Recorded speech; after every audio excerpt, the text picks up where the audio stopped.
দোচালা ঘরের চালের মতো তৈরি মাচা, দুই পাশে থোকায় থোকায় ঝুলছে শশা। যতদূর চোখ যায় হলুদ ফুল আর সবুজ পাতার সমারোহ। এমন দৃশ্য ঢাকার ধামরাই উপজেলার চরসুরঙ্গ গ্রামের কৃষক মোহাম্মদ আবুল কালামের মাঠ জুড়ে।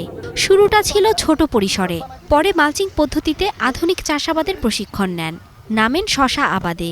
কালামের দাবি বর্তমানে শশা বিক্রি করে ভাগ্য বদলেছে তার, হচ্ছেন স্বাবলম্বী। আমি আগামী আরও করব এবং যতটুকু জায়গা করি 10 বিঘা বা 15 বিঘা সবটুকু শশা করব। শশা ওই খেতে ফিরে কলা লাগা যা, ওইয়ের ভিতরে আবার এলাকা যায় পাইনাল করা যা, কোনো পরে আর ঝামেলা হয় না। একই মালসিংয়ে একই ইতি খরচে চলে যায়। প্রায় 15 বিঘা জমিতে শশা চাষ করেছেন কালাম। আছে শশা, করলা, পেঁয়াজ ও কপি সহ নানা ধরনের সবজিও। সেখানে কাজের সুযোগ পেয়েছেন 6 জন শ্রমিক। বললো যে এখানে কাজ করো, পার ডে তোমার 600 টাকা করে দিতে হবে।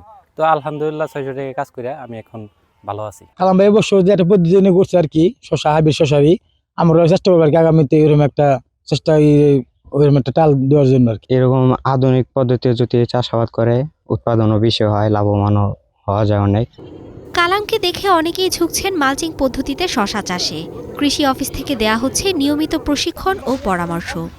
আমাদের পার্টনার প্রকল্পের গ্যাপের মাধ্যমে তাকে আমি প্রশিক্ষণ দিয়েছি এবং উনি প্রশিক্ষণ সহ অন্যান্য উপকরণও পেয়েছেন, তাকে প্রদর্শনী দেওয়া হয়েছে। আশেপাশের ইউনিয়নগুলোতে ছড়িয়ে দেব এবং পুরো ধামরাই উপজেলার কৃষি ইনশাল্লাহ এক ধাপ এগিয়ে যাবে, সবুজের অর্থনীতির চাকা আরও সচল হবে। প্রতিদিনই ক্রেতারা ভিড় জমাচ্ছেন কালামের সুরঙ্গা গ্রামে, কিনছেন টাটকা শশা। Desk report, star news.